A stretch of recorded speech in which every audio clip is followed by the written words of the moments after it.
Black Star Network is here. Hold no punches! I'm real revolutionary right now. Support this man, Black Media. He makes sure that our stories are told. Thank you for being the voice of Black America, Roland. Stay black. I love y'all. All momentum we have now, we have to keep this going. The video looks phenomenal. See, there's a difference between Black Star Network and Black-owned media and something like CNN. You can't be Black-owned media and be scared. It's time to be smart. Bring your eyeballs home. You dig?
Hey, folks, today's Friday, October 13, 2023. Coming up, I'm Roland Martin Unfiltered, streaming live on the voters in Louisiana. Go to the polls tomorrow.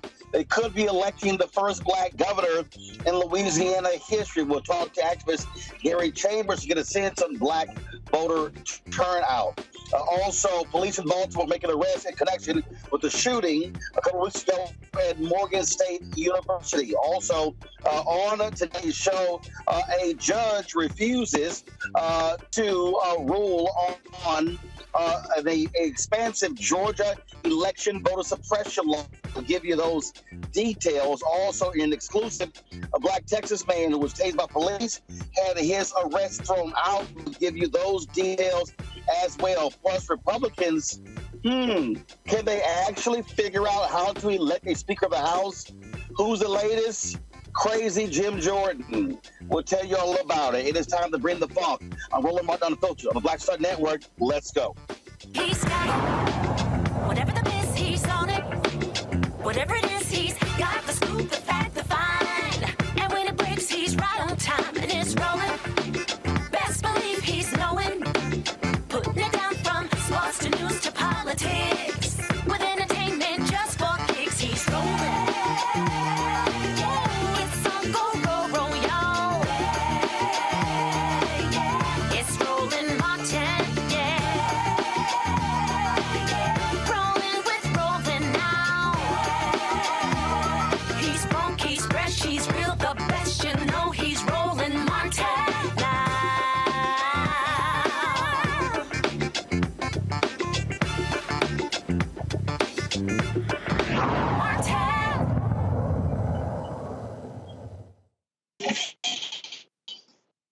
Major elections are taking place all across the country. Tomorrow in Louisiana, voters go to the polls to choose their next governor.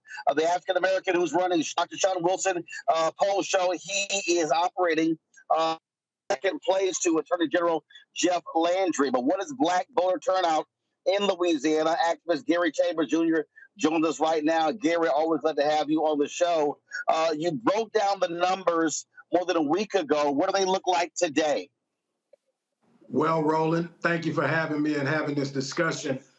We are looking like about 26% of the turnout overall was black voters in early voting, which is higher than what it was in 2019 when John Bell Edwards won the governor's race, which says that black voters are paying attention to this election.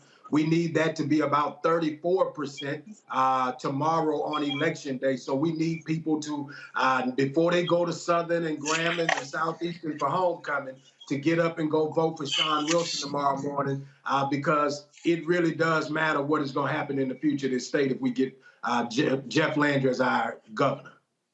And look, and not just those HBCU folks. Look, I tell people all the time, you know, there are 247,000 students at the nation's 107 HBCUs.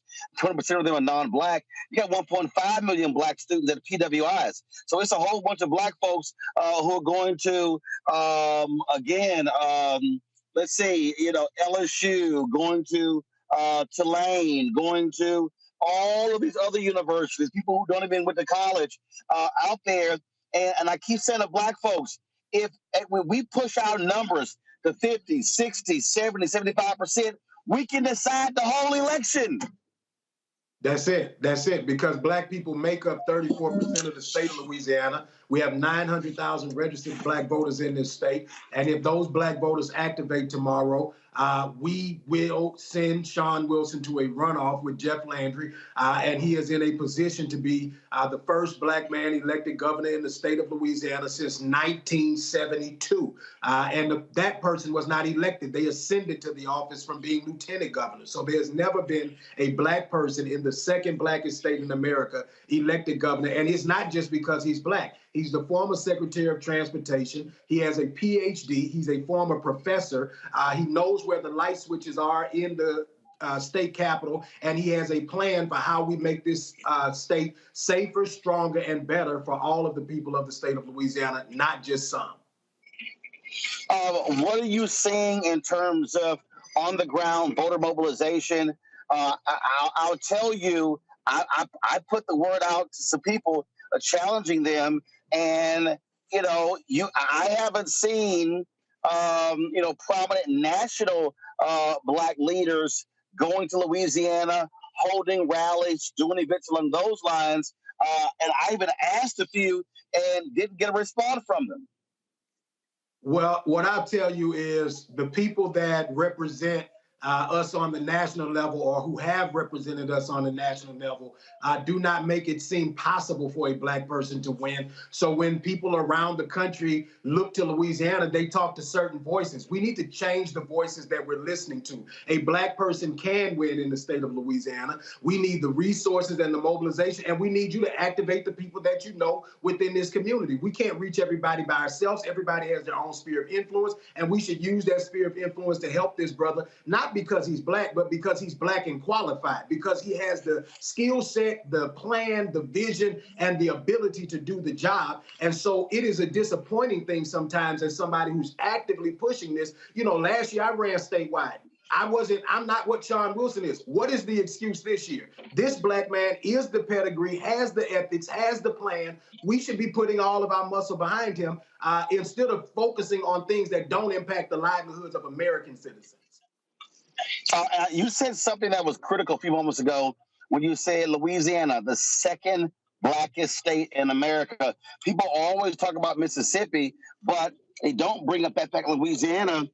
And as you said, the numbers are there. 900,000 eligible registered black voters. They simply got to be activated. And I know Black Voters Matters out there trying to do their work, but you also got the resources to make it happen. That's a fact, man. The organizations that do the work here work tirelessly. There's an organization in New Orleans called Voices of the Experienced Vote. They do a great job mobilizing voters around the state, but they need more resources. And the people that are activating and doing this work need more resources. Roland, we didn't have very competitive legislative races this year, so we need the attention to be on these statewide races in order for Sean Wilson to be able to get over the hill. And listen, he's going to make it to a runoff tomorrow night. He's going to get the numbers. Black folks got to show up and do what they got to do tomorrow. I believe that they will get him to a runoff. But November the 18th, we got 30 days to ensure that he becomes the next governor of Louisiana. Otherwise, Louisiana becomes like Florida, like Texas, more radicalized, more against the progress of all people. And we don't need that. Jeff Landry's already suing currently in federal courts to block black people from getting a second majority-minority district like Alabama just got. The Supreme Court said that we had to do it. And Jeff Landry, while he's running for governor, is fighting from us getting that second black majority seat. Well, explain that again for the folk who don't get it, Gary, in terms of what Louisiana will be like under a Jeff Landry as governor. If Jeff Landry becomes the governor of Louisiana, we can be assured that there are going to be conversations about education that aren't about educating our children. We can be sure that there are going to be conversations about removing books from school. We can be sure that he's going to talk about AP African American Studies, because Jeff Landry is much like one of the last Republicans that we had as our governor. He's going to be focused on trying to be the president of the United States while he's governor. And so the Republican Party is at a point where in order to be the next guy up, you got to be the most radical person in the position that you're in. And Jeff doesn't have a problem with that. He sues over every cockamamie idea that he comes up with that strips away liberties from people, that limits access. This man just sued to try to prevent people from getting health care in the state of Louisiana while he was running for governor. That is not somebody that we want to actually have the ability to have the veto power. Right here in Louisiana, the governor has a power to line item veto.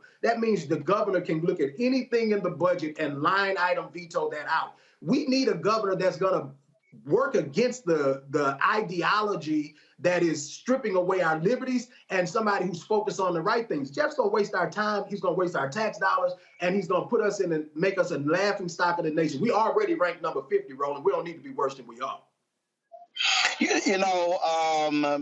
A lot of black people. See, this is the thing for me in terms of how I believe in connecting the dots. It's a whole lot of black people who come to Louisiana every year for Essence Festival. Essence Festival is not just the largest economic engine in Louisiana, it's the largest live event in the country. And so here's my whole point to Black folks who are all across America. Don't just come down to Louisiana for 3 or 4 days in July and not realize that you can have an impact putting those same type of resources behind the Black guy who's running for governor, and then he's running the whole state. And that's the thing it's the hardest thing for me to when they talk about 350, 400,000 people, 450,000 coming, being a part of Essence Festival. Well, guess what? All those Essence Fest folks should be saying, how do we make this brother governor?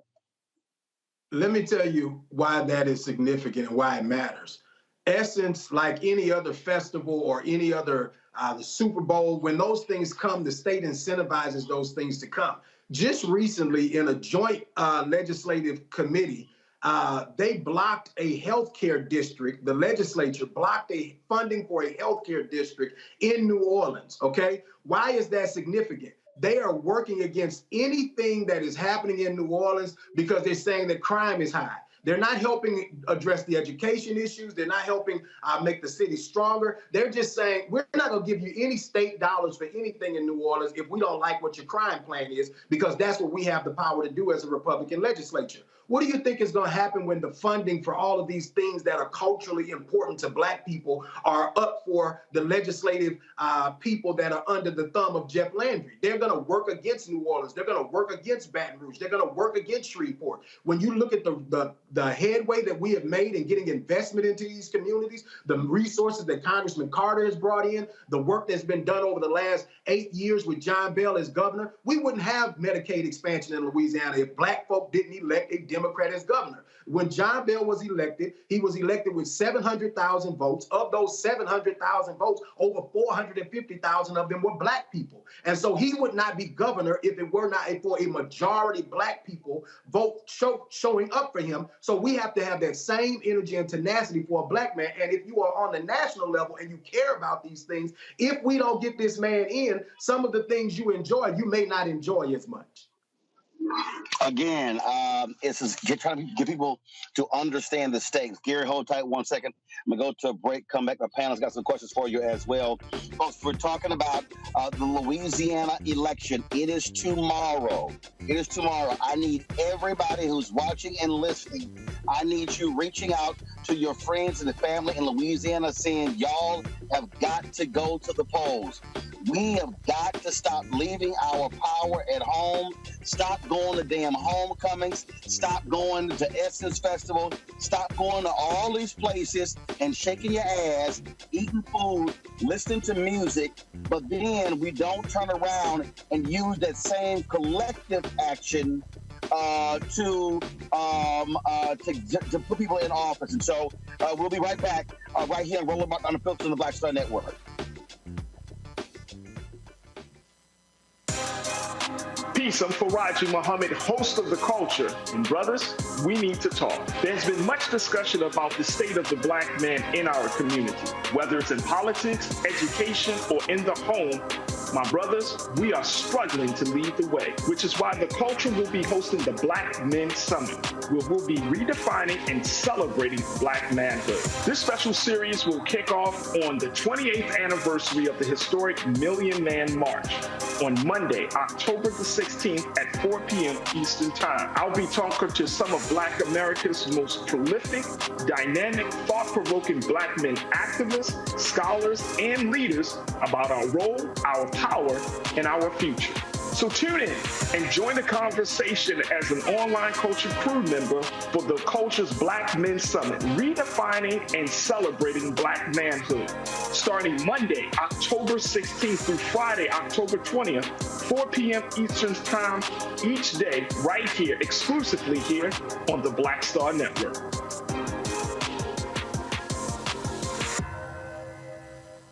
Next on The Frequency with me, Dee Barnes, actress, writer, and advocate Ray Dawn Chong is here to discuss her childhood and break down her life in Hollywood, a show you don't want to miss. Well, even at my peak when I was getting a lot of stuff, as soon as I was working a ton, I heard people whispering, oh, we don't want to pay her because we're giving her a break.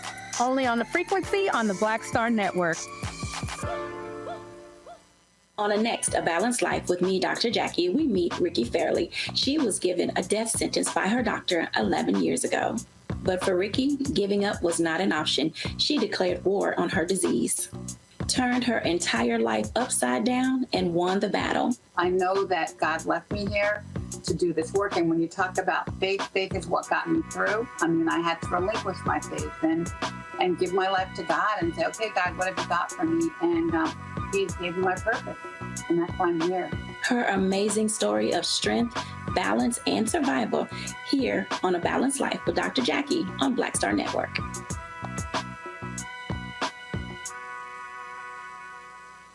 On the next Get Wealthy with me, Deborah Owens, America's Wealth Coach, you're going to learn about the silver tsunami, which means that 1 million people are turning 65 every day, and they're going to need some kind of care.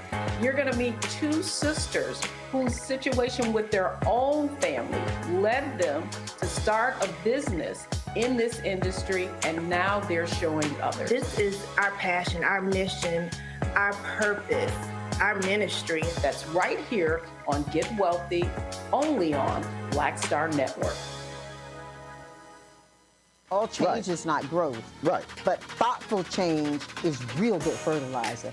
And that's what has been so beneficial to us. But you also were not afraid of the pivot. Well, and I'm a black woman in business. Come on, I don't care how I dress up. I don't care who I'm speaking with. I don't care what part of the world I am in. I still am a black woman in business. Being afraid of the pivot, being fearful of change is not what got me here. Respectful of change, respectful of pivot, yeah. Fearful, no, no.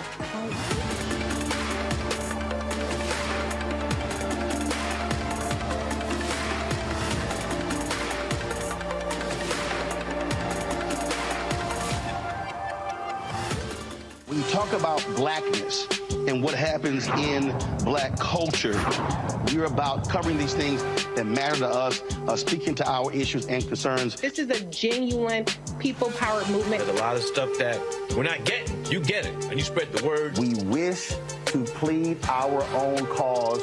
Too long have others spoken for us. We cannot tell our own story if we can't pay for it. This is about covering us. Invest in black-owned media. Your dollars matter. We don't have to keep asking them to cover our stuff. So please support us in what we do, folks. We want to hit 2,000 people, $50 this month, raise $100,000. We're behind $100,000, so we want to hit that. Y'all money makes this possible. Checks and money orders go to P.O. Box 57196, Washington, D.C. 20037-0196. The Cash App is $RM Unfiltered. PayPal is R Martin Unfiltered. Venmo is RM Unfiltered. Zelle is RolandSMartin.com. Hatred on the streets, a horrific scene, a white nationalist rally that descended into deadly violence. White people are losing their damn minds. An angry pro-Trump mob storms the U.S. Capitol. We've seen shooting. We're about to see the rise of what I call white minority resistance. We have seen white folks in this country who simply cannot tolerate black folks voting. I think what we're seeing is the inevitable result of violent denial. This is part of American history. Every time that people of color have made progress, whether real or symbolic, there has been what Carol Anderson at Emory University calls white rage as a backlash. This is the rise of the Proud Boys and the Boogaloo Boys. America, there's going to be more of this. Here's all the Proud Boys, guys. This country is getting increasingly racist in its behaviors and its attitudes because of the fear of white people. The fear that they're taking our jobs, they're taking our resources, they're taking our women. This is white fear.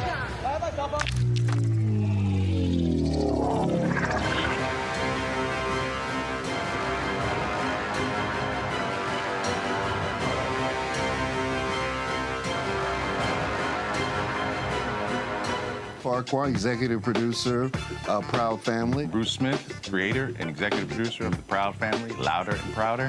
And you're watching Roland Martin Unfiltered.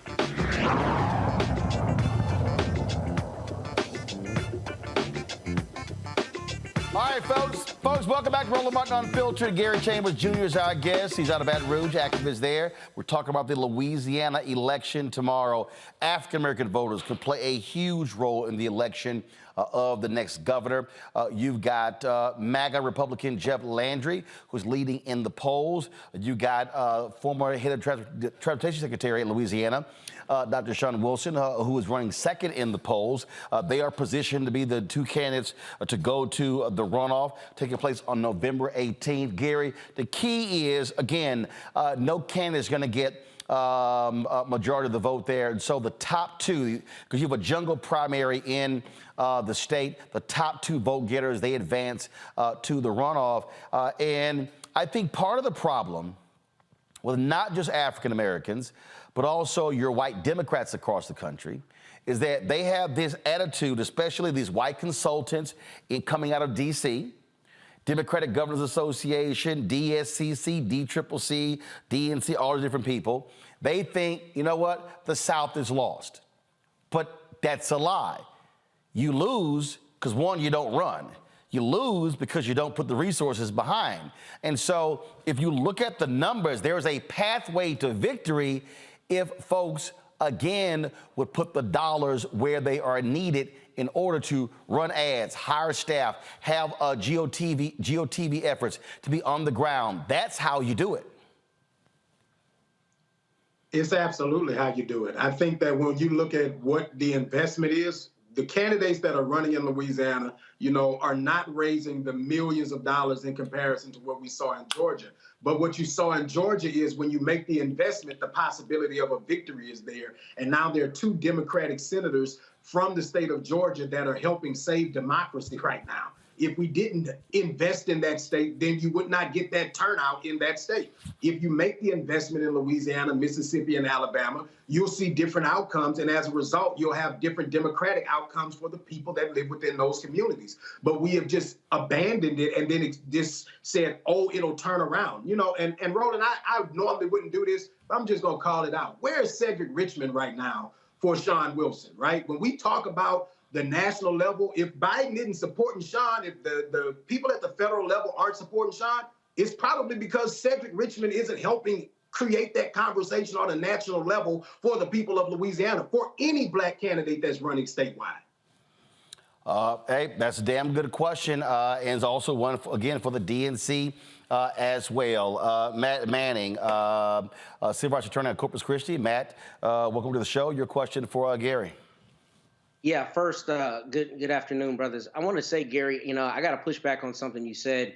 You said earlier you didn't think you had the right pedigree that Dr. Wilson does, and I think you do, because I think you have broken down the issues here masterfully and spoken very directly in a way our politicians don't these days. So I hope that you continue seeking office, because we need brothers like you in the good fight. My question for you is this. I know John Bell Edwards before did better than a lot of the other, Republican, because he's a Democrat, of course, Republican candidates in Louisiana, and that he won the strongholds that you would expect in New Orleans, Baton Rouge, and other places. But what is the polling looking like for Dr. Wilson in the non-metropolitan parts of Louisiana? Where does he have to do particularly well? What parishes to get over the hump when he comes out of this primary? Well, thank you, brother, and I'm going to keep pushing. I will tell you that Sean is doing great in Baton Rouge, New Orleans, and Shreveport, but there's still Lafayette Parish, Calcasieu Parish, Evangeline Parish that he's got to do well. He's got to do well in Slidell and Hammond and the areas of central Louisiana like Rapides Parish, where Alexandria is.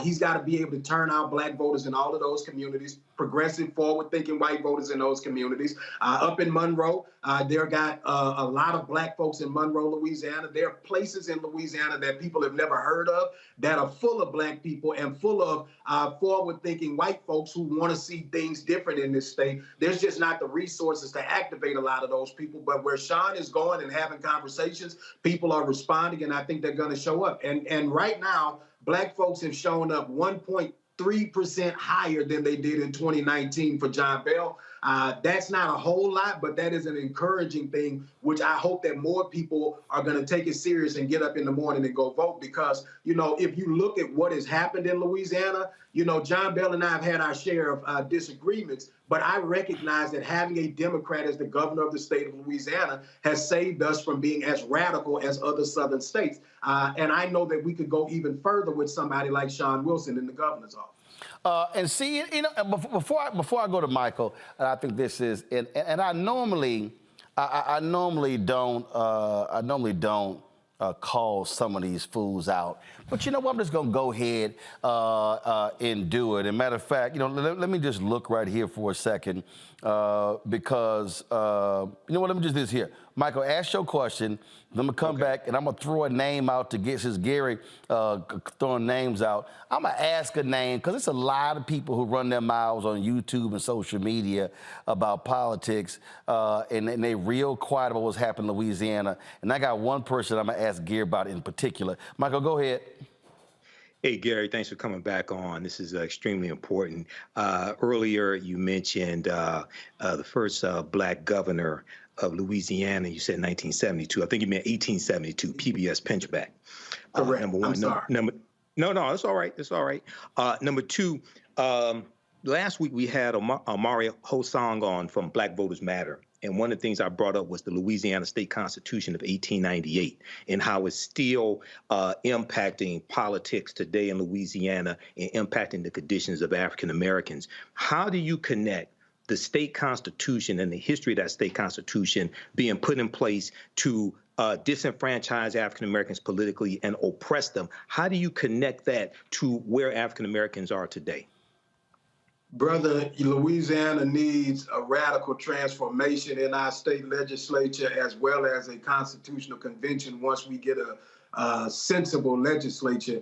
We haven't had one since the 70s, but we were one of the only states until a few years ago that allowed you to be convicted with 10 out of 12 jurors, right? It was 9-3 originally. It was 9-3 originally based upon that state constitution. That was something I was going to get to, but go ahead. And then we have right now so many laws and policies. We still have slavery in the state constitution. We still don't want to take slavery out of the Constitution. We put that on the ballot last year. It didn't pass, right? That we just aren't decent enough right now to just say, you know what, let's take the word slavery out of the state constitution. This is a real issue that a lot of citizens don't recognize on its face, but what the government says on paper matters, because when the government says something, they apply that to your life. And if you don't make them change what that is, then at any point they feel that they can directly or indirectly impose that will upon you. Right. Roland, do you have a question? I just wanted to interject something. Go ahead. Okay, so for everybody who doesn't understand, when the Louisiana State Constitution was passed in 1898, it had a clause in there that stated that for many felonies, for you to be convicted, instead of it being a unanimous vote by a jury of 12, it was a 9-3 vote. They did this specifically because if you had, because African Americans could serve on juries based upon that state constitution. They did it to reduce the power. If you had 3 African Americans on that jury, they did it to nullify that vote. So there's a deep history when it comes to these state constitutions. They're directly impacting us today. The more we understand those state constitutions, the more we'll realize why voting strategically matters today and how laws and policies shape every aspect of our lives. People are still in jail from it right now, brother. There are people who are convicted on 10-2 convictions, 9-3 convictions that should be retried, should have the opportunity for that evidence to be reheard, that are still serving in Angola Penitentiary right now, which is one of the worst penitentiaries in this country and really on the face of this earth, because it's just a terrible place. Yeah, it was built on the land that was a former slave plantation. That's where it gets its name from. The majority of those slaves came from Angola. That's where it gets its name from. All right, then. So I'm going to do this. No, again, normally I ignore the Simple Simons, Gary, but this is a Louisiana race, and so I'm just curious. Have you seen or heard that loudmouth ass Jason Black? who's in Louisiana, who's always go to my YouTube page, because like last year, this little idiot did this thing called Pull Up Summer 2022, which was pretty stupid because he claims that I was running from him at Essence Fest, and he's so irrelevant, the fool don't even know I was there the whole time, and he couldn't even get credentials, but I was all over the place. But it's interesting, I see him, I don't see nothing on here about Louisiana gubernatorial race, nothing. So I get a kick out of these people who love talking black, who love talking about what black folks should do, who love talking about what other black people should be saying and not saying, and he's sitting there in Louisiana, ain't saying nothing about the black guy running for governor, but I'm sure he probably gonna try to call him a sellout like he tried to call you one and everybody else. But I purposely just believe in calling these folks out because what they do is talk trash on YouTube, but do nothing to actually help black people. And if you black and listen to that fool, you stuck on stupid too. You know, Roland, we have a real problem with figuring out how do we collectively advance our people. And a portion of that problem is that some of us speak so much against black progress that we don't contribute anything other than that to black progress, which is not a contribution of any value, to be honest. We have a real opportunity where we can turn things out. And my struggle with all of the people who kick back, and this is for the foundational black Americans who say that we should not push some of these candidates, you got to get somebody in there to move your agenda. Yep. And if you can't convince people that your agenda is important, you've got to build a bridge big enough, a boat big enough that you can cross the river of struggle. Because black folk tired of struggling. They tired of sitting in conditions and communities that are not working. And the way that we advance that is by putting people who share the majority of our views in office so that we can get things done. And then if those people are not doing what we want, we don't put them there again. But I didn't see many people that were running for the U.S. Senate last year that had a majority black staff, that paid majority of black people with the resources that they raised, $1.3 million, that kept reparations as a part of their platform, and I still was not getting the support of those people. So it's almost like when you're black and you're running, are you ever good enough for black people sometimes? Because you say, I'm not gonna vote for them just because they black. When they black and they got a college degree and a PhD, you got a problem with that. When they black and they are activists and they are advocates, you got a problem with that. The question is the white man's ice cold? And again, since I'm just gone ahead in there, same thing, loudmouth Vicky Dillard. All they do is run their mouth. And again, you got black folks who run it. This is for the governor of Louisiana, second blackest state. On here, I see her talking about Kamala Harris, dogging Joe Biden, saying Clyburn sold us out, saying DNC chairman flees if the black Americans confront him, all this sort of stuff. I don't see nothing on here about the brother who's running for governor. And so all I'm saying to all of these so-called super black people, where you at? Because see, you can't keep saying you want this, this, this. To your point, Gary, well, who's gonna do it? So let's be real clear. We know what Jeff Landry not gonna do. We know exactly what he is going to do that's going to be oppressive to black folks there in Louisiana. And so, yeah, I'm purposely name calling all these folks who run their mouths. They love doing videos about me, but it's amazing when it's time to put the metal to the pedal. It's time to really get going, time to actually get folks elected who could speak to our interests. Ooh, they MIA. They in the witness protection program. Don't work for us, man. So that's why I tell folk, if y'all waste your time listening or following any of them, tell me what are they actually doing to advance the cause of black folks. Because guess what? If you're not in power, you can't do anything. Sitting on the curb, chirping and yelling on YouTube does nothing. Are you mobilizing and organizing? Are you helping to raise money? Are you telling people to create phone banks? That's all I'm saying. What are you actually doing? And if you're not doing anything, then you ain't doing nothing for the actual liberation of black people except just run your mouth. Pull it up, folks. The voting tomorrow in Louisiana. Louisiana, y'all. Polls in Louisiana open tomorrow at 7 a.m. They close 8 p.m. Central.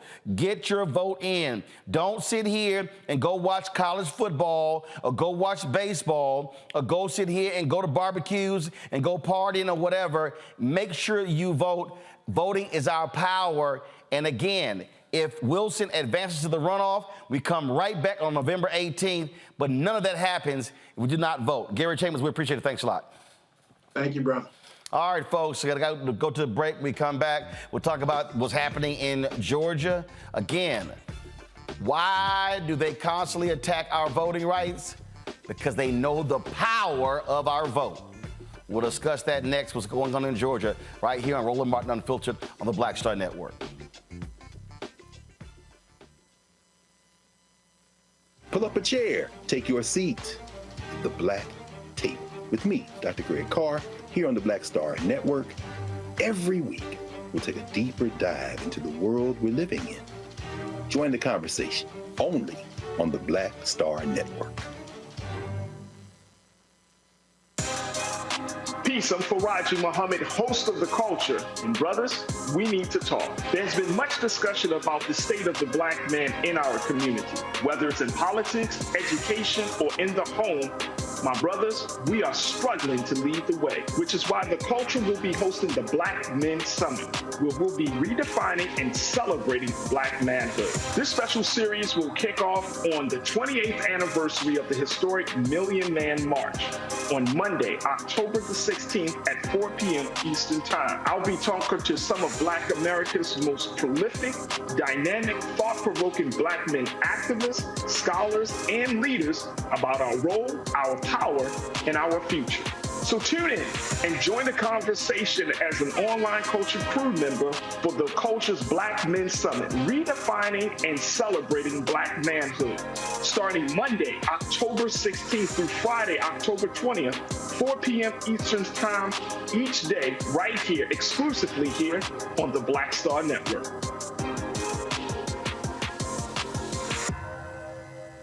Next on The Frequency with me, Dee Barnes, actress, writer, and advocate Ray Dawn Chong is here to discuss her childhood and break down her life in Hollywood, a show you don't want to miss. Well, even at my peak when I was getting a lot of stuff, as soon as I was working a ton, I heard people whispering, oh, we don't want to pay her because we're giving her a break. Only on The Frequency on the Black Star Network. Hey, it's John Murray, the executive producer of the new Sherry Shepherd Talk Show. This is your boy, Earthquake. And you're tuned in to Roland Martin Unfiltered. All right, folks, welcome back to Roland Martin Unfiltered here on the Black Star Network. We have done so many stories, y'all, here about the constant attack on voting rights in this country. And not just the attack on black folks, the attack on young white voters, what's going on, Latinos and others. We see this happening all across this country, and we see this happening a lot in Georgia. In Georgia, a federal judge has declined to block several provisions of a recently passed law in Georgia, while there are various legal challenges to it. Now, you often see this, folks, where they will say, well, while these cases are going forward or appeals are being happening, then we're not going to stop things. We saw the same thing happen with the congressional districts. Even when the Supreme Court allowed these illegal districts to move forward, saying there wasn't enough time to redraw these lines. But the problem for the folks who are living there is that they're having to still abide by these restrictions that were passed 2 years ago in Georgia. Now, several groups are challenging what is called Senate Bill 202, claiming the new law is going to make it harder for blacks to vote in Georgia. But again, the judge ruled the plaintiffs failed to prove the legislation is intended to discriminate against voters based upon race. Provisions include limits on the number of absentee ballot drop boxes, an ID requirement for voters casting absentee ballots, a ban on volunteers providing food and water to voters waiting in line at the polls. Joining me is Caitlin May, a voting rights staff attorney at the ACLU of Georgia, coming out of Atlanta. Caitlin, glad to have you here. So here's this whole deal. Oh, well, we can't show that it's targeting people because of their race. Well, then all of a sudden the laws are created. All of a sudden, I wonder why. Is it because you had this massive increase in black voter turnout? And this is the problem that we have with a lot of these judges, where they want to say, oh, no, but you got to show like this exact evidence that it was directly because they are black. That's right. Yeah. And thank you for having me. So Senate Bill 202, what we often call Georgia's anti-voter law, was passed in 2021, as you said, after a huge influx of turnout, even amidst COVID. And SB 202 was passed in response to a fear of voter fraud. And it's important that I say a fear of voter fraud, because the advocates of this bill are not pointing to actual cases of voter fraud. They are pointing to election deniers who are afraid of that happening. Voter fraud in Georgia is not a large problem. Voter access in Georgia has always been and continues to be a huge problem. In this case, SB 202 made a lot of changes to our election code, and almost all of those changes made it harder for Georgians to access their right to vote, but in particular made it harder for Black Georgians and Georgians with disabilities to access. I'm sorry, go ahead. So in this case, we moved for a preliminary injunction. Unfortunately, we just received word that the judge did not grant our preliminary injunction. So this is just a preliminary order. As you know, gone are the days when the legislators openly say we're passing this bill so that Black Georgians cannot vote. But that doesn't mean that these tactics are not targeted towards the methods of voting that Black Georgians use and voters with disabilities use. And so, as I said, this is just a preliminary ruling. We are still going to fight about this in the court and in the legislature, and we're going to continue to prepare for trial. You know, one of the things that we talk about this stuff a lot on this show, and I don't think the people out there really understand the battles that are taking place in courtrooms nationwide. I mean, literally, law being passed, lawsuit filed, law being passed in North Carolina, lawsuit filed, law passed in Florida, lawsuit filed. I mean, it's like, what we're talking about here is exactly what we saw during the Jim Crow days after the Brown versus Board of Education.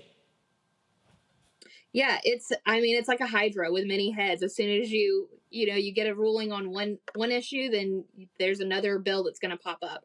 And like you said, it's all over the country. It's particularly all over the South. And SB 202 is a particularly egregious example because it was an omnibus election bill. It touched every part of our election code and made things harder for voters and made things harder for local county election administrators. Questions from the panel. Michael, you first. All right.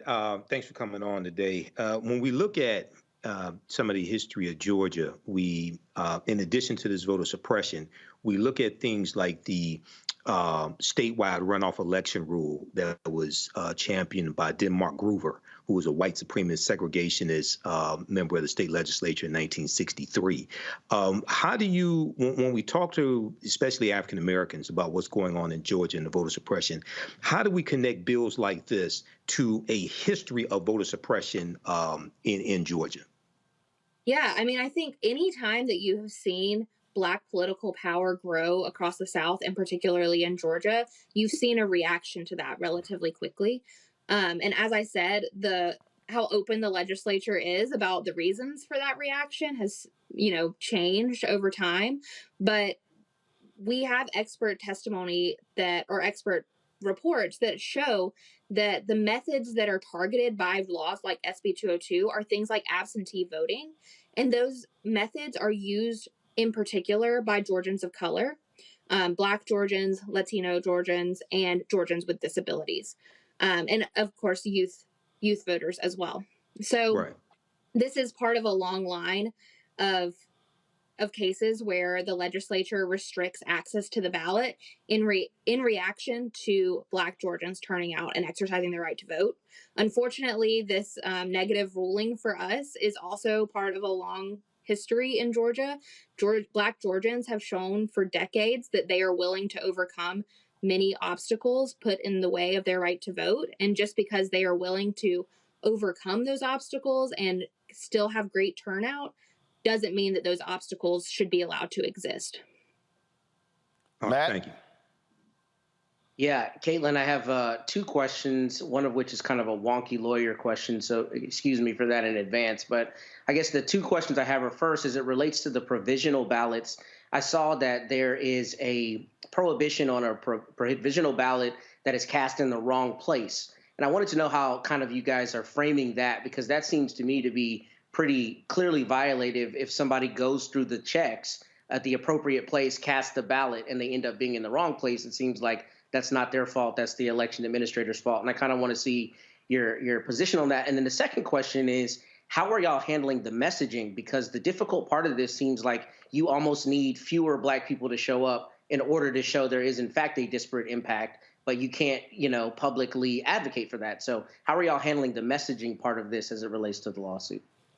Sure. Yeah. So as to your first question, that is the out-of-precinct voters. That is one of the many provisions of SB 202 that we are challenging.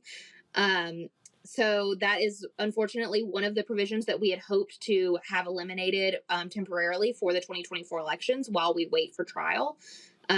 Unfortunately, that was not the result that we got, but we will continue to fight for that and hopefully have a long-term solution that changes that law back to what it was and allows people to cast a provisional ballot at any time of day. SB 202 changed that law to only being after 5 p.m., so 5 to 7 p.m. on Election Day. And as to your second point, that's exactly right. Of course, we would never use any kind of messaging to ask people not to show up to vote. We always want high voter turnout, and Georgians have really turned out in the past couple of years, despite these restrictions on their access to the ballot. But, we just have to show the judge that just because people are willing to go to great lengths to exercise their right to vote doesn't mean that the restrictions are not unnecessarily hindering that access, and doesn't mean that those laws are just. So we have a coordinated, we call it integrated advocacy. We have a great policy and communications team. So all of us work together to simultaneously try to make sure individual Georgians are able to access their right to vote and do turn out to exercise their right to vote, but also challenging these laws so that in the future and long term, that's an easy thing to do, because it's not right now for many Georgians. All right, then. Well, keep up the good fight, Caitlin. We appreciate it. Thanks a lot. Thank you for having me. All right, folks, when we come back, we're going to show you an ad that the Republican is running against one of the brothers who we talked to this week in Virginia. That is pretty shameful. They've darkened the ad, and they're using the typical week on crime. Wait till we show you this sheer stupidity and what's happening in Virginia. You're watching Roland Martin Unfiltered on the Black Star Network. You too, folks, hit that like button, y'all. And your support, what we do is critical, so please contribute to our Brina Funk fan club. Your dollars make it possible for us to do what we do. Send your check and money order. P.O. Box 57196, Washington, D.C., 20037-0196. Cash App, $RM Unfiltered. PayPal, R Martin Unfiltered. Venmo is RM Unfiltered. Zelle, Roland@RolandSMartin.com. Roland@RolandMartinUnfiltered.com. And of course, be sure to download the Black Star Network app, Apple phone, Android phone, Apple TV, Android TV, Roku, Amazon Fire TV, Xbox One, Samsung Smart TV. And be sure to get a copy of my book, White Fear, The Browning of America is Making White Folks Lose Their Minds, available at bookstores nationwide. We'll be back in a moment. All change is not growth. Right. But thoughtful change is real good fertilizer. And that's what has been so beneficial to us. But you also were not afraid of the pivot. Well, and I'm a Black woman in business. Come on, I don't care how I dress up. I don't care who I'm speaking with. I don't care what part of the world I am in. I still am a Black woman in business. Being afraid of the pivot, being fearful of change is not what got me here. Respectful of change. Respectful of pivot, yeah. Fearful? No, no.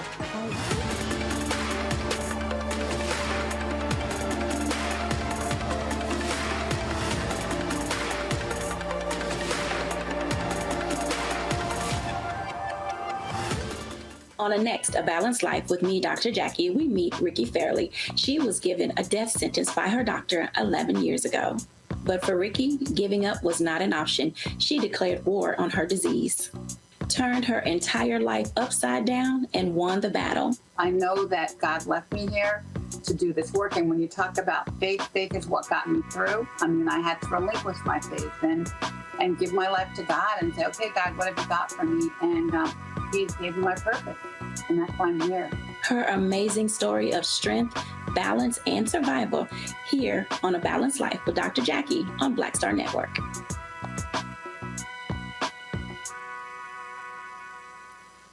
Pull up a chair, take your seat. The Black Tape with me, Dr. Greg Carr, here on the Black Star Network. Every week, we'll take a deeper dive into the world we're living in. Join the conversation only on the Black Star Network. Hello, I'm Jamia Pugh. I am from Coatesville, Pennsylvania, just an hour right outside of Philadelphia. My name is Jasmine Pugh. I'm also from Coatesville, Pennsylvania. You are watching Roland Martin Unfiltered. Stay right here.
All right, folks, Monday, we were in Virginia Beach with several candidates who are running for the Virginia House with one of our Get Out to Vote events, opportunity for people to learn more about the candidates. And one of those candidates was Michael Fagans. He served in the military, raised by a teacher. And so just so you understand the games that people play, I mean, here's somebody who literally put the uniform on to fight on behalf of this country. And his Republican opponent, Karen Greenlaw.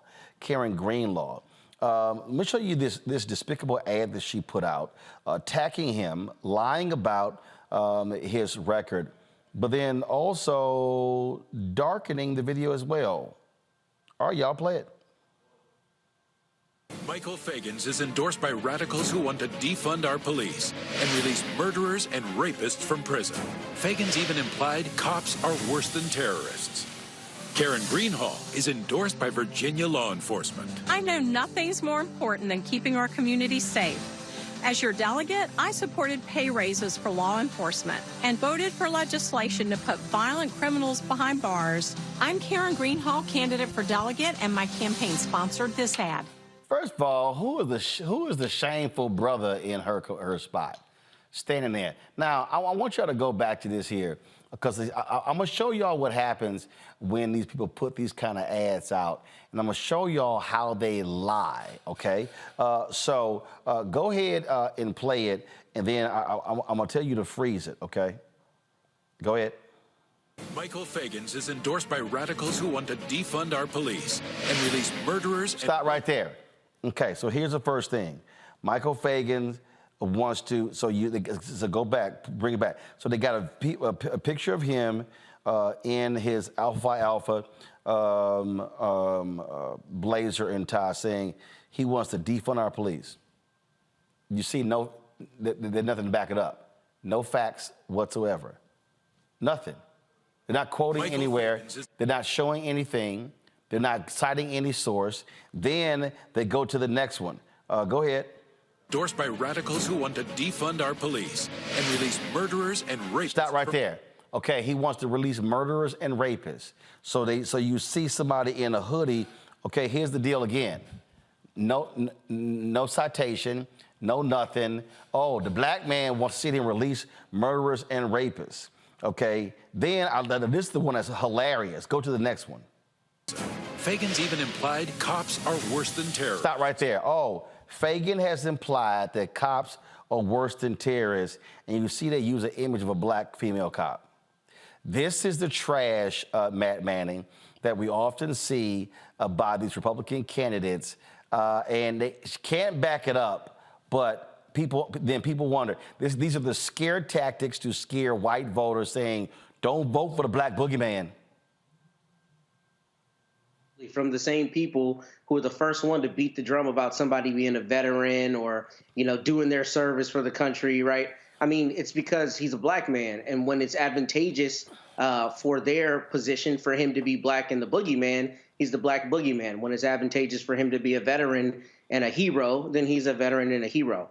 And that kind of cognitive dissonance is exactly what you see across the political spectrum, but particularly from Republicans and particularly as it relates to black people. And I think it's shameful because they know there's no accountability for it. That's really the biggest issue here. Both sides of the aisle play political games. We'd be dishonest if we didn't say that. But what I find in situations like this is that nobody's ever going to call them out on it. I mean, release murderers and rapists. I don't know the policy point behind that, but I suspect he's a proponent of some kind of bail measure, right? Which, if you believe in the Constitution, you have to believe in because the Constitution affords you that right. But that's not what the voters want to hear, unfortunately, and that's not what they feel they need to tell them. Instead, you put a black man on the screen and you put in big, bold font, release murderers and rapists, and it becomes, I don't want to vote for that guy because he's, lawless. He's for lawlessness despite having fought for the country. So that kind of cognitive dissonance and dishonesty has absolutely no accountability. Nothing happens for doing that, and that's why you see it there. And in places like here in Texas, some of the political ads I've seen are insane, and they're among the same kind of vitriol and a lot of the same xenophobic vitriol. For instance, with immigrants, Dan Patrick and others have had some ads that paint it like every person who is an immigrant is inherently lawless and for the folks who don't know, Dan Patrick is Lieutenant Governor of Texas. Go ahead. Well, and we know that that isn't true. I mean, we know that the data doesn't bear that out. And we know that what that is both fear and race mongering, intending to play to the fears of predominantly white people who are afraid of a country slipping out of their grasp that has long ago slipped out of their grasp.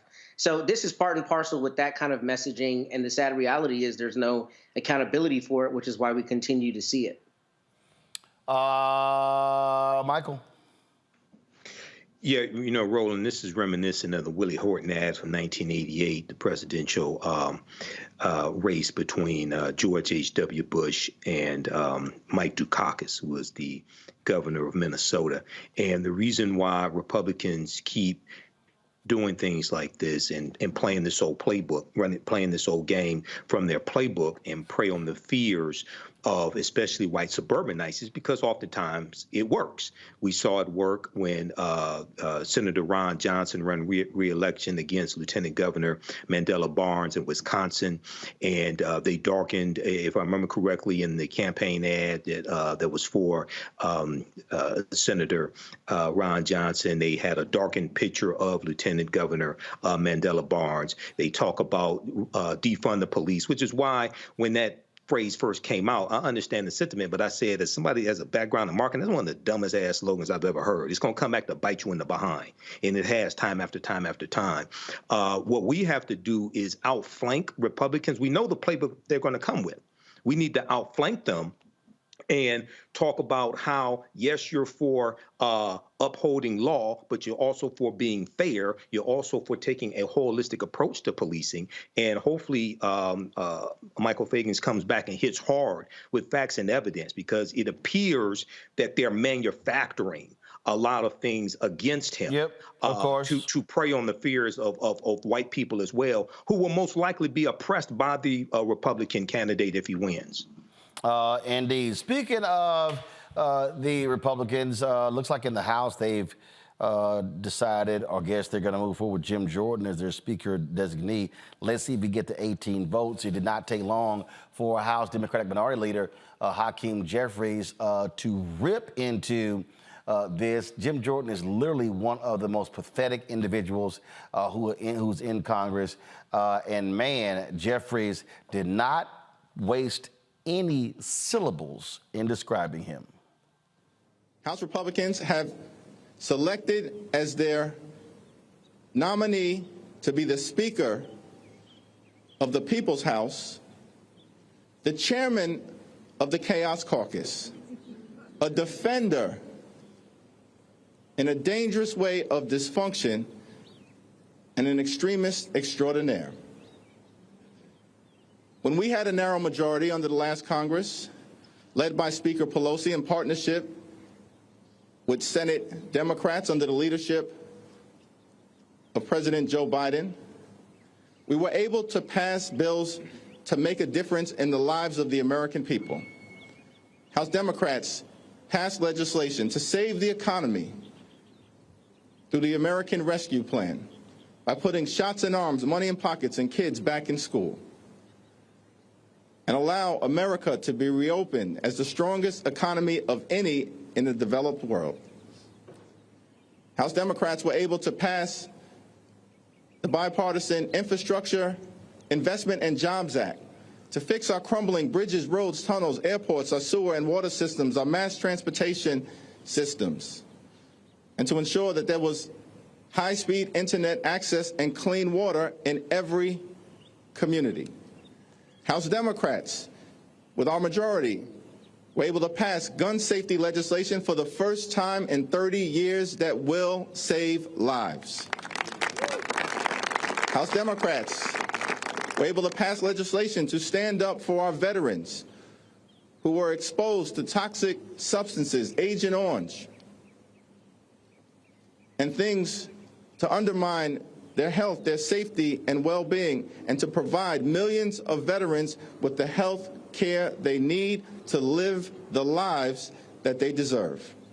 House Democrats were able to pass the CHIPS and Science Act to bring domestic manufacturing jobs back home to the United States of America. And House Democrats were able to pass the Inflation Reduction Act to strike a dramatic blow against the climate crisis, set our planet on a sustainable trajectory forward, lower energy costs, strengthen the Affordable Care Act, lower health care costs, and drive down the high price of life-saving prescription drugs for millions of Americans, including dropping the price of insulin from thousands of dollars a year to $35 a month for millions of Americans. That is the track record legislative accomplishment under a House Democratic majority. House Republicans have just elected a Speaker nominee who in 16 years in this Congress hasn't passed a single bill, because his focus has not been on the American people. His focus has been on peddling lies and conspiracy theories and driving division amongst the American people. House Republicans now have a choice. There are only two paths forward. On the one hand, House Republicans can continue to triple down on the chaos, the dysfunction, and the extremism that has been visited upon the American people as a result of the House Republican Civil War. On the other hand, traditional Republicans can break away from the extremism, partner with Democrats on an enlightened bipartisan path forward so we can end the recklessness and get back to doing the business of the American people. And Democrats are ready, willing, and able to get that done. Well, I must say, Mike, they really have picked an idiot if they're going to go forward with Jim Jordan. A stone cold idiot. Jim Jordan is one of the dumbest people in the House, in the Republican caucus in the House of Representatives. He gets absolutely nothing done except to push the MAGA agenda, except to push the extreme right Freedom Caucus agenda. So I've been following this closely.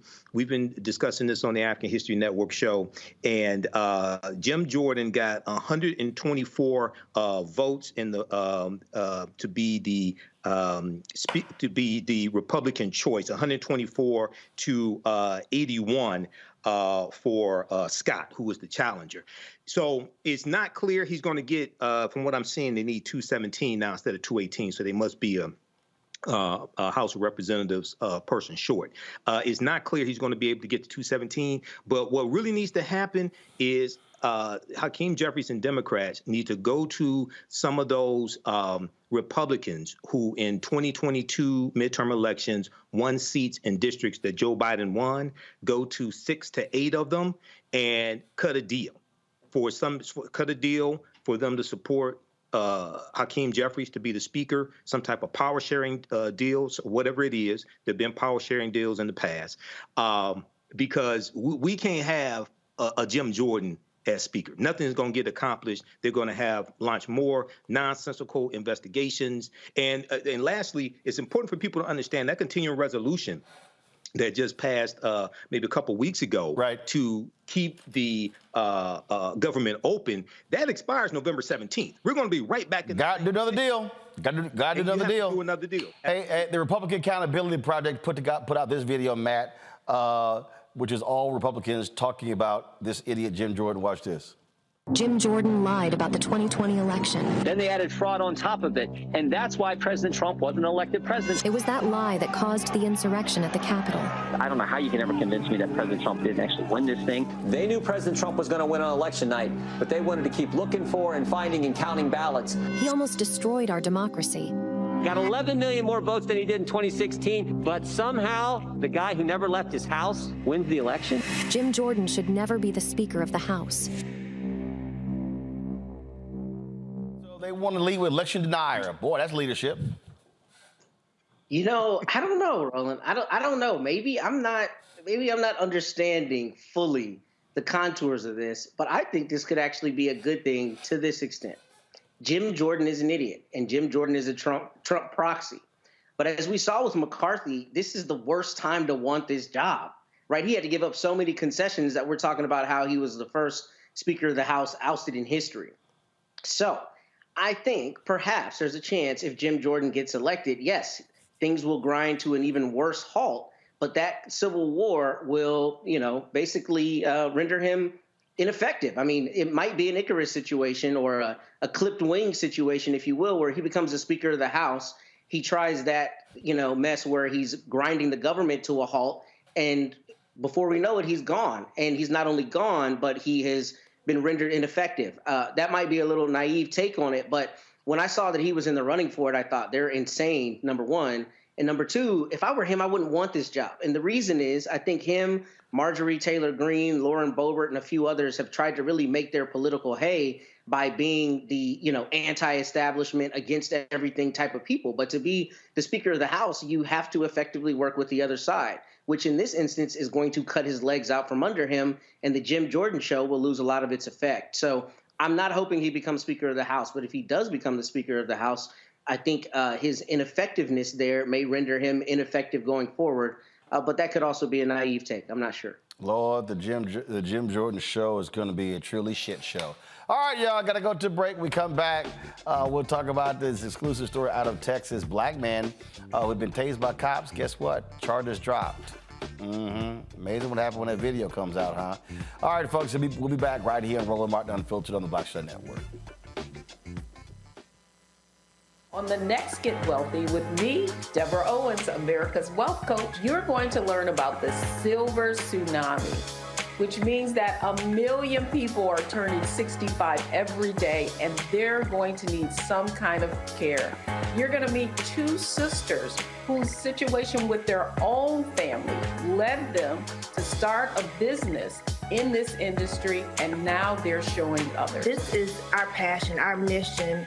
our purpose, our ministry. That's right here on Get Wealthy, only on Black Star Network. Peace, I'm Faraji Muhammad, host of The Culture. And brothers, we need to talk. There's been much discussion about the state of the black man in our community, whether it's in politics, education, or in the home. My brothers, we are struggling to lead the way, which is why The Culture will be hosting the Black Men Summit, where we'll be redefining and celebrating black manhood. This special series will kick off on the 28th anniversary of the historic Million Man March on Monday, October the 16th at 4 p.m. Eastern Time. I'll be talking to some of Black America's most prolific, dynamic, thought-provoking black men activists, scholars, and leaders about our role, our power, and our future. So tune in and join the conversation as an online culture crew member for The Culture's Black Men Summit, redefining and celebrating black manhood. Starting Monday, October 16th through Friday, October 20th, 4 p.m. Eastern Time each day, right here, exclusively here on the Black Star Network.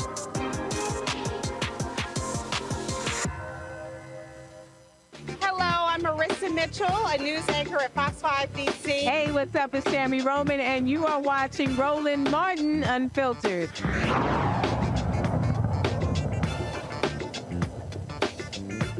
All right, folks, the battle over district lines in Texas continues in Galveston County. The Texas Civil Rights Project, they are hailing a victory there. They tweeted out, we won our lawsuit against Galveston County. Today's win strikes down the 2021 Galveston County redistricting map drawn in a way that discriminated against the county's black and Latino citizens.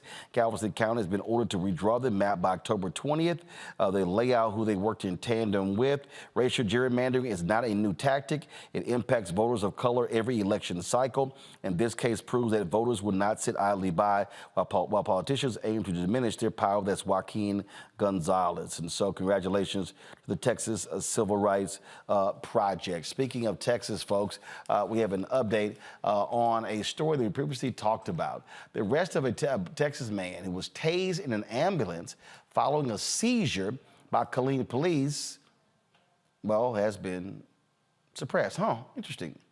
Now, Matt is one of Truman McCollum Jr.'s attorneys, and we talked about the federal lawsuit filed against 3 police officers and the city, alleging that his civil rights were violated. On January 16, 2021, Truman suffered a medical emergency in a Burger King parking lot, causing him to hit another vehicle on January 16, 2021. He was not responsive when he was removed from his car.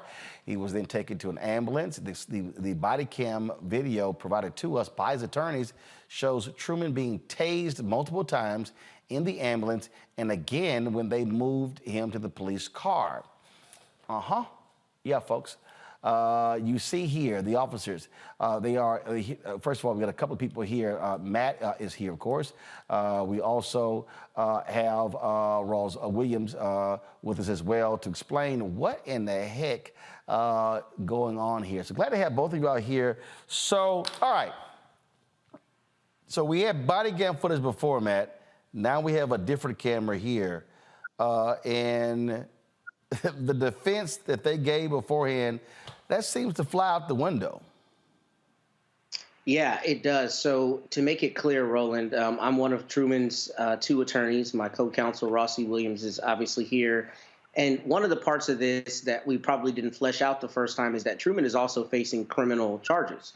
So I represent him on those criminal charges. And pretty early on in this case, I recognized that there was a serious legal issue as it relates to the probable cause where the police officers arrested him. So I filed a motion to suppress. I went up and argued it. They put one of the defendants in the federal civil rights case on the stand. I ate him alive. The judge agreed with me. There is not probable cause to arrest him here for anything that he got charged for. So she issued an order granting our motion to suppress, which means that everything in the criminal case is dead, essentially. So now the state is intending to appeal it. They haven't filed their brief on time. I think they're appealing it because they're salty that we won. But where we are now is that we are focused solely on the civil rights case going forward. This is just, it's still interesting him, Rosie, as we looked at this whole deal, that they're trying to defend this when it's utterly illogical that a man was in an ambulance. And everything that we see, it wasn't like he was attacking anybody. They just decided, what the hell, we're gonna tase him. Well, first of all, thank you so much for having us on the show. I've been enjoying it tremendously tonight. But whenever you're dealing with that thin blue line and it comes to Black people, we're not walking around happily singing, I got Georgia on my mind. Because those cops who are racist, they're out to take us out each and every time. So in relation to Truman, it's important also not just to note that he was inside an ambulance, but to note that he had a seizure. He literally had a seizure in the drive-thru of the Burger King. And that is what caused his car to go forward into the car in front of him. And that is what caused the Burger King employee to call 911 for medical assistance for someone whom he witnessed have a seizure. So when you just showed that body-worn camera of the Killeen PD tasing Truman inside the ambulance, Truman is still coming out of the seizure. He has no idea he's inside of an ambulance. When they removed him from the car, he was literally still unresponsive. And so the paramedics placed him inside the ambulance to receive treatment. The police then entered the ambulance and started tasing him. So at no point during this entire process that you see here, this entire injustice, does Truman even know what's going on? And even later, the police, in their own write-ups, admitted to that he was incoherent. He didn't know who we were. He didn't know we were police. Yet time and time again, this is what we see them doing. So again, Matt, for the folks who missed it, so what's the next step? So there are really two next steps. As it relates to the criminal charges, again, we triumphed in our motion to suppress, so the arrests are dead. There's not anything really there to prosecute, but the state has filed a notice of appeal, which means they want to fight what we did in court.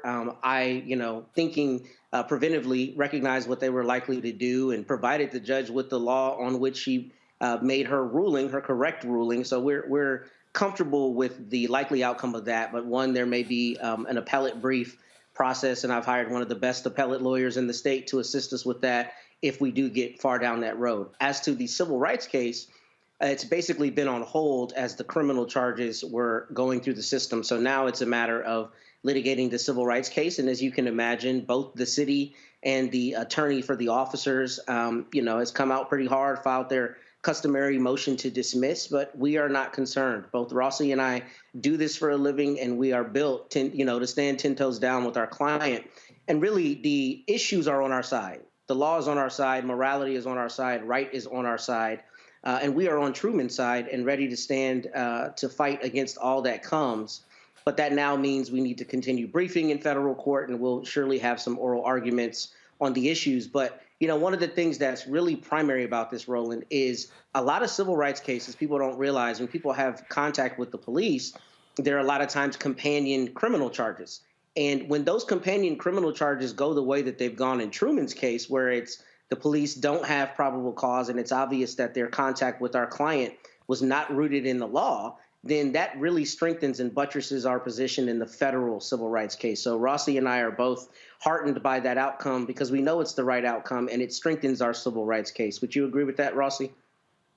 I would. And if I may, I want us to make sure we're letting the people know the significance of that fight you led there in the criminal part of the case, because the witnesses, or the witness who was there upon which the judge based this decision, was actually one of the police officers involved in tasing Truman. So the state called in their witness, it was the police officer, and utilizing that evidence of that police officer's testimony, utilizing the evidence entered of the body-worn camera, the judge looked at that and said there was no probable cause for the arrest. When the officers charged Truman from that incident there at Burger King, they charged him with resisting arrest as well as a DUI. So to have your own police officer sit there on the stand and testify, and the judge still say, hey, I heard everything you said, but there was no probable cause. That's very powerful. The other thing I'd like to say very quickly is usually at this point, what you see is the prosecution dropping the charges because there's no probable cause. But as Attorney Manning pointed out, in this case, they're still trying, but they even missed the deadline to file their appeal. So right is on our side, the law is on our side, and we have to continue this fight. You know, I get very, very passionate in doing these, but in this situation, I will say very quickly, Truman is not only my client, Truman is my brother. We have the same mother. I mean, biologically. I know sometimes people say brother by another mother. No, this is my brother by my real mother, Rossie D. McCollum. And so I stand more than 10 toes down. I got my 10 toes, your 10 toes, and everybody else's 10 toes, because we come to hold them accountable. This has to stop. And we're the people. All right. We appreciate it. Keep us updated. Thanks a lot. All right, folks. Gotta go to a break. We come back. Police in Baltimore making arrests in the shooting at Morgan State. We'll tell you about that next. If you're watching on YouTube, hit the like button, folks. We easily want to hit 2,000 likes on today's show. Also, support us in what we do. Send your check and money order to P.O. Box 57196, Washington, D.C. 20037-0196. Cash App, $RM Unfiltered. PayPal, R Martin Unfiltered. Venmo is RM Unfiltered. Zelle is rolling@RolandSMartin.com. RolandMartinUnfiltered.com. Be sure to get a copy of my book, White Fear, The Browning of America is Making White Folks Lose Their Minds, available. Bookstores nationwide. Don't forget, download the Black Star Network app, Apple phone, Android phone, Apple TV, Android TV, Roku, Amazon Fire TV, Xbox One, Samsung Smart TV. Be sure to watch our 24-hour, 7-day-a-week streaming channel, available on Amazon News. Simply go to Amazon Fire and go to Amazon News. You can also tell Alexa, play news for the Black Star Network. Watch us on Plex TV, Amazon Freevee, as well as the live channel grid on Amazon Prime Video.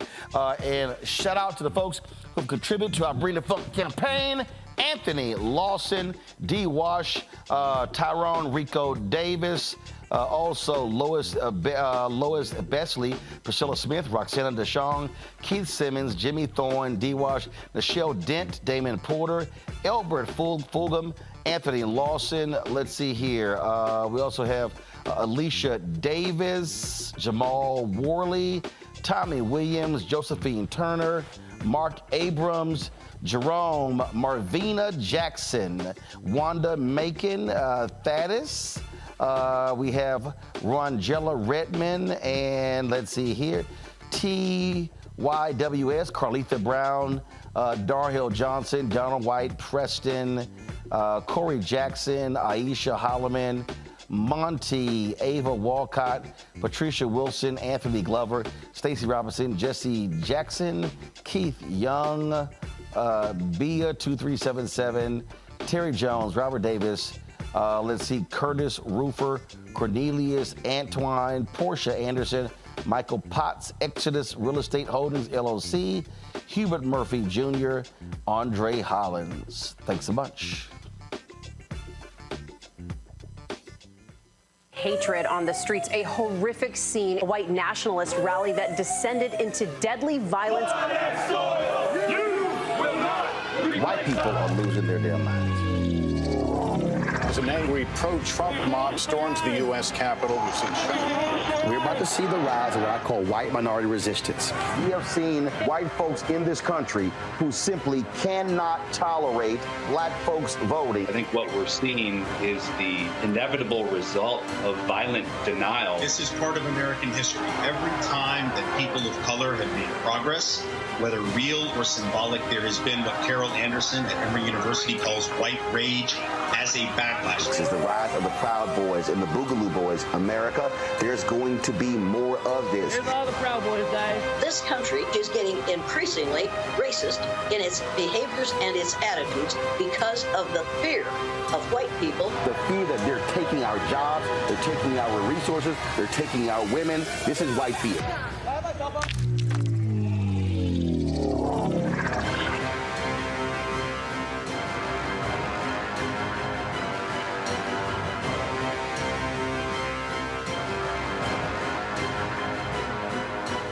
Pull up a chair, take your seat. The black tape with me, Dr. Greg Carr, here on the Black Star Network. Every week, we'll take a deeper dive into the world we're living in. Join the conversation only on the Black Star Network. Next on The Frequency with me, Dee Barnes, actress, writer, and advocate Ray Dawn Chong is here to discuss her childhood and break down her life in Hollywood, a show you don't want to miss. Well, even at my peak when I was getting a lot of stuff, as soon as I was working a ton, I heard people whispering, oh, we don't want to pay her because we're giving her a break. Only on The Frequency on the Black Star Network.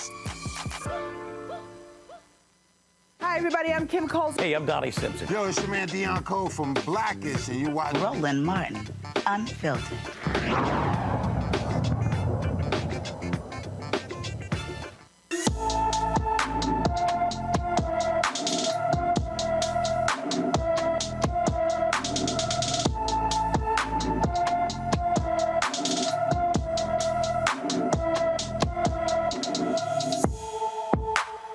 Richard Brownlee IV has been missing from his Cairo, Illinois home since July 13th.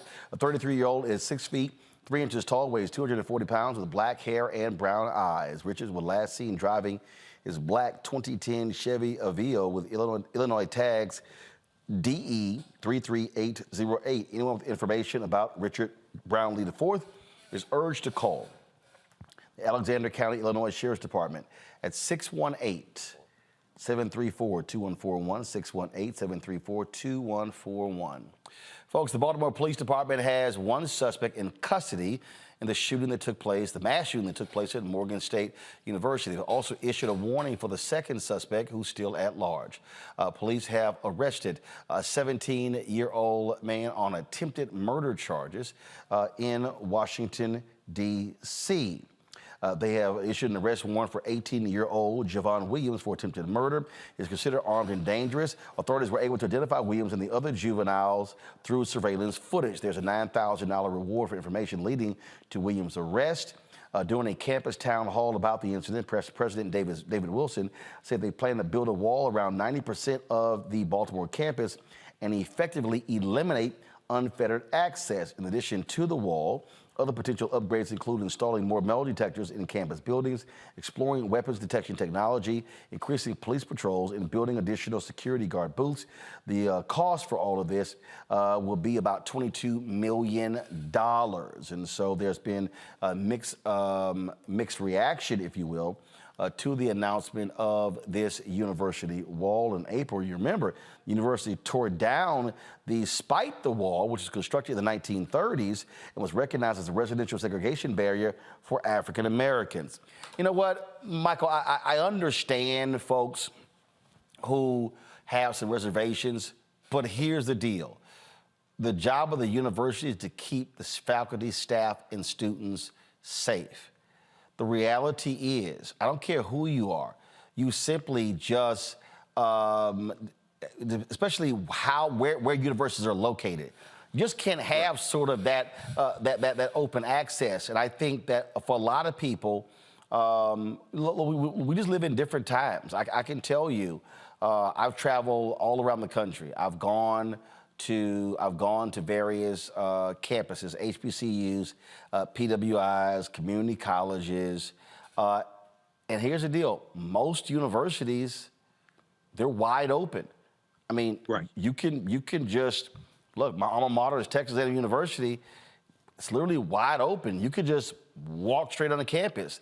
It's a massive campus, but that's most universities, and so depending upon where you are, the university's got to keep it safe. And if this means directing people into entrances to get on campus, so be it. Yeah, and you know, my alma mater, Wayne State University here in Detroit, is an open campus. You know, right in the cultural center, right near the Charles H. Wright Museum of African American History. You can just walk on campus. So a lot of universities in you know, what we would call urban areas are like that. In this situation here, I can understand them wanting to put back up a wall and needing that for protection, because what people have to understand is Parents send their children, even though they're 18 years old, you're always your parents' children, right? Parents send their children to universities with the expectation that the university is going to do basically everything they can to protect their children. So when you have shootings like this, and that creates that sense of you being vulnerable, you not being protected, it can negatively impact enrollment, which impacts dollars. So they're going to have to take precautions, and if they have to erect a wall to contribute to increasing security, then that's what they have to do. But Matt, guess what? There are fences around Air Force bases, military bases. I mean, we see fences around many facilities. Yeah, and I don't think that those facilities should be begrudged for basic security considerations. And they got guns. I know that. I know. They got guns and they have to restrict access. But, I went to Howard, right down the street from Morgan State. And first, this shooting is really particularly sad because so much of my collegiate career involved Morgan State. And I just love the people at Morgan State. But to that end, I think both Morgan State and Howard and a lot of HBCUs have to be considerably more nuanced in what they do to not only be a part of the community, but to be inviting to the community while also safe to the students. Because the thing we don't talk about, if we're being honest about a lot of HBCUs, particularly at Howard, is when I was there was a rift between the students and people in the community because a lot of people who would go to Howard were either silver spoon or did not understand that they were moving into a community where people already lived. And even though everyone's Black, the reality is there are some class things at play, there are educational issues at play, and there are community, especially in D.C., gentrification issues. So I say that to say people should be safe on campus, and there should be a way to keep them safe. But I think both Howard, Morgan, and all other HBCUs would be tone deaf if they didn't do that in a way that was still inviting to the community, because while these are bastions of Black education, they can't ostracize Black people in the communities around them. So how you toe that balance, I don't know. I mean, it's not for me to decide at Morgan State, but I do think that in erecting a wall, it needs to not further, alienate people in the Baltimore community. Morgan State still needs to be a jewel in the community for the community. And I don't know how you do that in this instance, but I think that needs to be top of mind so that you can accomplish the goals of keeping students safe, but also keeping the community integrated with the university. Let's go to Atlanta with a fire officer who tased a 62-year-old Black man who died, that remember was over a traffic ticket causing his death, is appealing his termination. Atlanta Police Chief Darren Shearbaum said Officer Kieran Kimbrough did not follow department procedure on August 10th when he did not wait until a supervisor arrived to arrest Johnny Holman Sr. The chief fired Kimbrough after internal investigation. Kimbrough's termination comes days before his body cam video of interactions with Holman is to be released. An autopsy determined that Holman's death was a homicide. The medical examiner also found that heart disease also contributed to his death. No shock, you have this officer who is appealing his firing. Well, that often happens. That's what we see that. All right, y'all. Let me go to a quick break. We'll be right back on Roland Martin Unfiltered on the Black Star Network.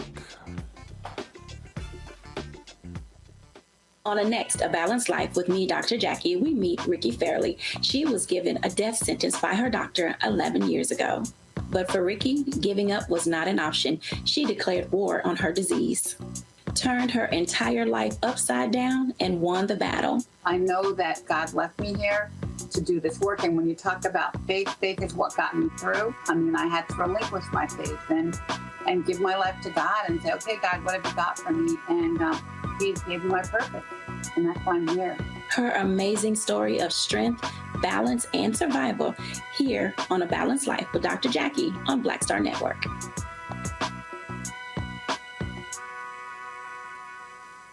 When you talk about Blackness and what happens in Black culture, we're about covering these things that matter to us, speaking to our issues and concerns. This is a genuine people-powered movement. There's a lot of stuff that we're not getting. You get it, and you spread the word. We wish to plead our own cause to long have others spoken for us. We cannot tell our own story if we can't pay for it. This is about covering us. Invest in Black-owned media. Your dollars matter. We don't have to keep asking them to cover our stuff. So please support us in what we do, folks. We want to hit 2,000 people, $50 this month, raise $100,000. We're behind 100,000, so we want to hit that. Y'all money makes this possible. Checks and money orders go to P.O. Box 57196, Washington, D.C. 20037-0196. The Cash App is $RM Unfiltered. PayPal is R Martin Unfiltered. Venmo is RM Unfiltered. Zelle is Roland@RolandSMartin.com. Hey, what's up, y'all? I'm Devon Frank. I'm Dr. Robin B., pharmacist and fitness coach, and you're watching Roland Martin Unfiltered.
Folks, the war continues in Israel, between Israel and Hamas.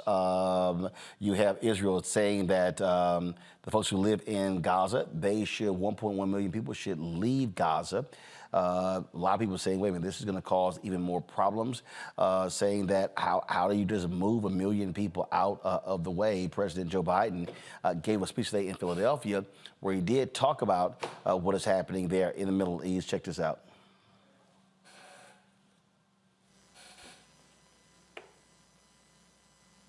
All right, give me 1 second. We'll pull it up. Here we go. Hello, everybody. It's good to be almost home. Hey, guys, I live in Delaware, okay? And by the way, I'm a big Pennsylvania guy, but you have an advantage in Philly. 1, I married a Philly girl. 2, you're between Scranton and Wilmington. You know, Scranton, you guys have no sense of humor, man. Look, Ryan, thanks for that introduction. I really mean it. And before I get started, I want to acknowledge 2 brave police officers on a serious note were shot last night. 1 was killed at the Philadelphia airport. I talked to the chief and the mayor about this. They put their lives on the line to protect this community. We owe them a debt of gratitude, and we're praying for them and for their families today. I also want to say a word about the situation in Israel. The more we learn about the attack, the more horrifying it becomes. More than 1,000 innocent lives lost, including at least 27 Americans. These guys make Al-Qaeda look pure. They're pure evil. As I said from the beginning, the United States, make no mistake about it, stands with Israel. The United States stands with Israel. Secretary of State Blinken was in Israel yesterday, and Secretary of Defense Austin is there today. We're making sure Israel has what it needs to defend itself and respond to these attacks. It's also a priority for me to urgently address the humanitarian crisis in Gaza.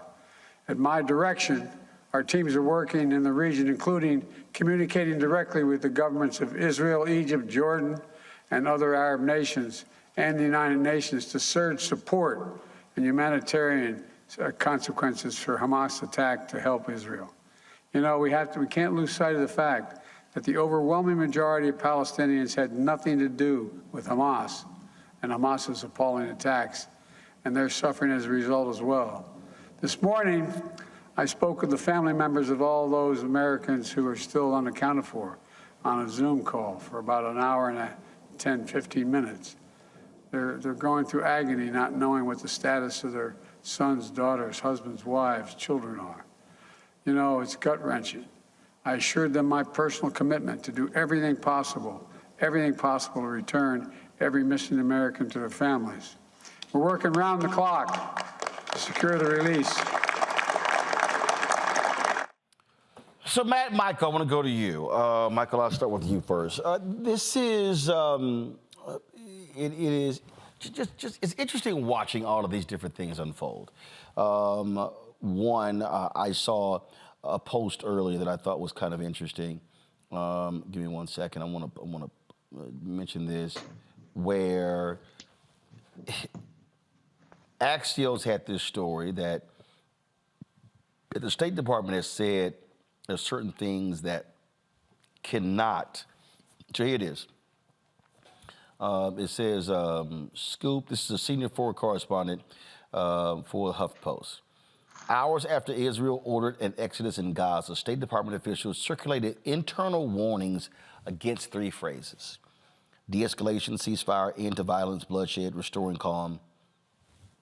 Why in the hell would we want not those things discussed? So I'm not certain why. I know we have multiple things taking place at the same time, okay?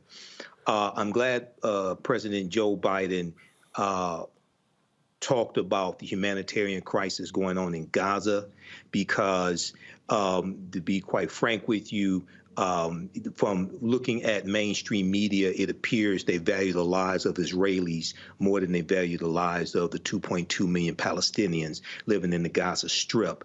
And they are living under, like, segregation-like conditions or oppression coming from Israel, okay? You have Israel dropping leaflets into Gaza saying for 1 million Palestinians to leave Gaza, but they really don't have anywhere to go for 1 million of them to leave. Even though some of them are trying to leave, they're trying to go south, they really don't have anywhere for 1 million to go. This is, I was talking to somebody earlier today about this. This looks like this is about to be another Crusades, which was started out in 1096 AD between the Christians and the Muslims, okay, over control of what they call the Holy Land in Jerusalem. This is about to be a bloodshed. Now, Joe Biden and, quite frankly, the Biden administration, I think, got criticism early on by not having a full-throated distinction between the 2.2 million Palestinians who are being oppressed and Hamas, which is a terrorist organization. And what I mean by that is so much attention was on Hamas attacking Israel, but what was lacking was a history for about the past 56 years between Israel and the Palestinians, okay? And you have a humanitarian crisis going on in the Gaza Strip. One UN person or ambassador has referred to the Gaza Strip as an open-air prison. So now more information is starting to come out about what's taking place in Gaza. But this is going to be tremendous bloodshed coming. Yeah, and here's the deal, Matt. I mean, this is the thing for me that is, I just sort of sit here and I'm go, what are we talking about here? The reality is this here. Death is death. Yes. And if the whole point of a ceasefire, the whole point of ending the violence is to prevent death. And I think what's happening is, and I saw a story earlier to talk about this here, there is such a lust, a thirst for retribution. And I get it. 5,000 rockets come raining down. You want to do that, but that's gonna lead to response, and then another counter response, and the counter response, and the counter response. And what we're talking about here is we're talking about people who are being shipped out and moved out. Hamas has controlled Gaza since the election in 2006. There hasn't been one since. So this notion that all the Palestinians stand behind Hamas, you heard Biden say that, that's not true, but there is just this attitude of, hell, just open the gates of hell and unleash everything. And you talk about mutual self-destruction. Or sorry, mutual destruction. You fired me, I fired you, I fired back, you fired back, and then it never ends. Yeah, and I think you asked a particularly astute question. Why are there internal emails saying we're not going to use terms like ceasefire and other things that seem to be the focus, should be the focus of anybody involved in policy or in defense, right, is staving off the number of lives that are lost. But I think if we look at it in the larger context of the fact that this particular conflict is the one that is most difficult for anyone in the United States of America to talk about for fear of being labeled one way or the other. Mainstream media, to Michael's point, is everything I've seen has been about nothing but the number of Israelis who have been lost. And you're exactly right. Death is death. It is abhorrent, no matter whose life is lost. But the reality is this geopolitical issue has hugely complicated origins and will continue to be complicated going forward. And even that lumping together of Palestinians with Hamas as though, those aren't distinct contingencies, one of which may not be completely supportive of the other, with, Palestinians not being Hamas, is crucially important. But we don't find that level of nuance in this conversation. And what I always find particularly difficult in this instance is, he's the president, so naturally he has to talk about the number of Americans lost. But when you have thousands of people dying, it seems that if America is involved in this conflict, our primary focus should be how do we stop more people from dying, rather than purely being in lockstep with one of the combatants, with Israel. And I think, if that's the government's policy, then that's fine, but that should be overridden by all efforts to make sure that we don't have continued loss of life. So I think that the media has to be more truthful about how it's playing this and how it is portraying it. And I understand people's fear about not being anti-Semitic or any other kind of label. But if we don't talk about the issues and all of the attendant issues, honestly, then we can't meaningfully have conversations about how the United States can help make sure that people on both sides aren't losing their lives. This is the homepage to HuffPost. Stunning U.S. memo, don't call for de-escalation in Gaza. Also, the Israeli president said all Gazans responsible for attack. Seriously, how 2.2 million people in Gaza, Michael. How do you make the claim that, they're all responsible for the attack? What this sounds like, this just gives us license to destroy it all and everyone. Mm-hmm. That's exactly what it is. Our sister, Dr. Joy DeGruy, who wrote Post-Traumatic Slave Syndrome, she talks about cognitive dissonance, and she talks about for you to dehumanize another people, you have to put negative pejorative terms on these people to reduce their humanity, to then justify mistreating them. And this is what it appears is taking place now by trying to lump all of the 2.2 million Palestinians in who Israel has been oppressing for years. Let's make that clear. Okay, it's the same way African Americans were segregated and oppressed by white people here in this country. This is what's taking place now by the Israeli government. Now, I also make a distinction most of the time between what the government is doing and what the everyday citizens feel and what they're doing, because sometimes there's congruency, but oftentimes there's a disconnect between how the government is oppressing the people in another country and how the everyday citizens of that oppressive country, act. But this is how you set up a people for mass extermination. You put negative terms on them in the media to then justify and reduce the desire for other nations to come to their aid. And lastly, there has also been a call from reports I've seen. I think New York Times had an article about this. There has also been a call for all of the Arab, I can't remember if they said Arab nations or Muslims, however they put it, to rise up as well. Okay, and once again, this I think this is going to be another crusade, and it's going to be bloodier and more people dead than the previous 8 crusades. All right, then. Matt, Michael, we appreciate y'all joining us on the show. Thank you so very much. Folks, that is it. Don't forget, Monday, I'll see you guys from Fredericksburg, Virginia, for our next town hall.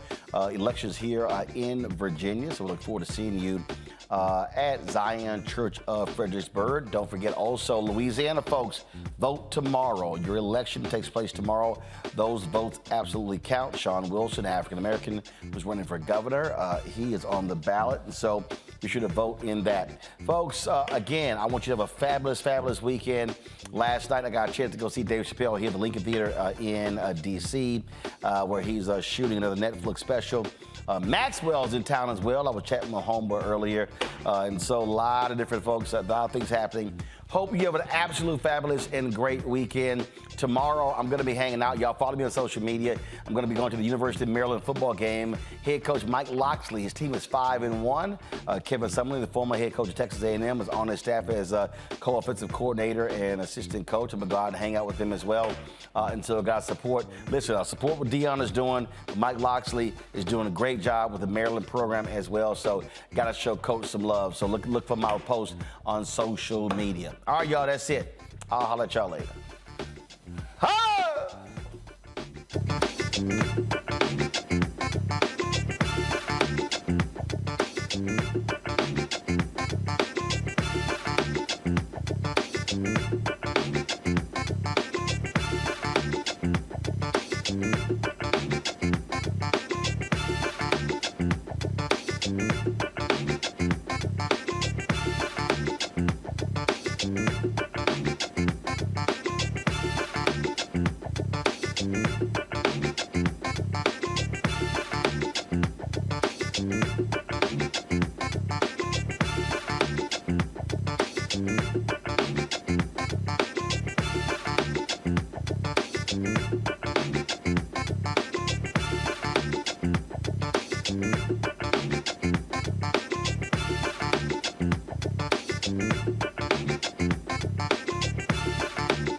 Mm-hmm.